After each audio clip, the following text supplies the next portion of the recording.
Jai Hind, friends. This is your social Sarthi Harsh Pandey, and I am back with the series of the chapter Nationalism in India.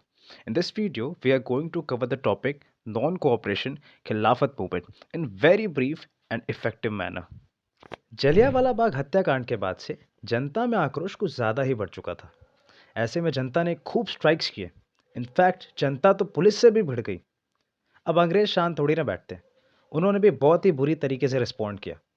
जैसे कि सत्याग्रहियों को force किया गया कि वो ज़मीन पर अपनी नाक को रगड़े, आते जाते अंग्रेज़ों को सलामी दें। अंग्रेज़ों ने गांव के गांव खाली करा दिए और कई गांव के ऊपर तो उन्होंने बमबारी तक करवा दी। ऐसे में बढ़ती हिंसा को देखते हुए गांधी जी ने रॉलेट सत्याग्रह मूवमेंट को वापस बुला लिया। महात्मा गांधी जी को फील हुआ कि अब ज़रूरत है एक बहुत ही ब्रॉड बेस्ड मूवमेंट की, मतलब कि एक बहुत ही व्यापक आंदोलन की। और वो बहुत अच्छी तरीके से जानते थे कि ऐसा तभी पॉसिबल था जब हिंदू और मुस्लिम एक साथ आ पाते। और इन्हीं दो कम्युनिटीज़ को एक करने का जरिया बना Khilafat issue. Now let us try to understand that what was the Khilafat issue. Actually first world war का एंड हुआ ओटोमन टर्की के हार के साथ। और कहीं ना कहीं ऐसे भी रूमर्स फैले कि शायद एलाइज और ब्रिटिशर्स ओटोमन टर्की को अपने बीच में बांट लेंगे और साथ ही खलीफा जैसे पद को भी एबॉलिश कर दें। एक्चुअली खलीफा एक टाइटल है which is use for the head of the Islamic world. और नॉलेज के लिए बता दूं, उस वक्त खलीफा का टाइटल हामिद सेकंड के पास था।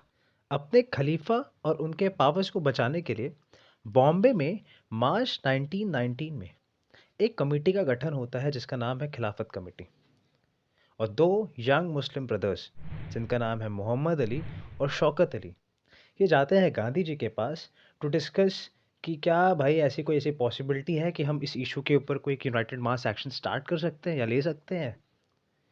अब गांधी जी को भी ये हिंदू मुस्लिम पक्ष को साथ लाने का एक बड़ा ही स्वर्णिम अवसर यानी एक गोल्डन अपॉर्चुनिटी लगा।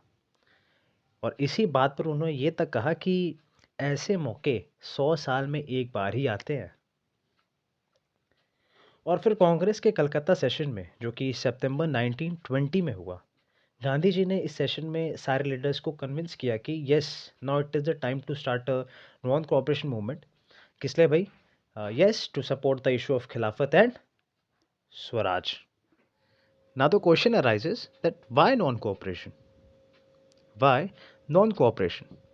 तो सी, गांधी जी ने अपनी फेमस किताब हिंद स्वराज, जो कि गांधी जी ने 1909 में लिखा, इस ईयर को आप ध्यान में रखिएगा।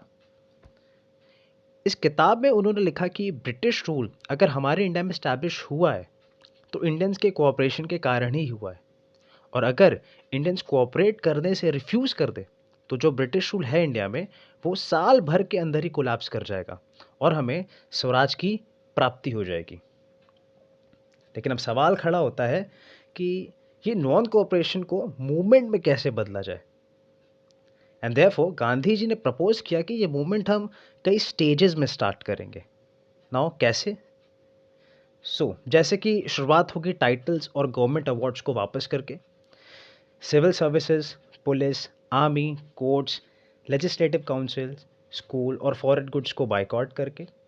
और अगर ब्रिटिश गवर्नमेंट इस मूवमेंट को रिप्रेस करना स्टार्ट करेगी तो हम इससे भी बड़ा movement in the form of civil disobedience को स्टार्ट करेंगे। आई होप आपको ये बात अब समझ में आ गई होगी अच्छी तरीके से। एज आई प्रॉमिस्ड, हम वीडियो को ज़्यादा लेंदी नहीं बनाएंगे। So the remaining part we will cover in the next video, जो कि मैं कल तक अपलोड कर दूंगा। सो अच्छा लगा हो तो लाइक करें, शेयर करें, सब्सक्राइब करें।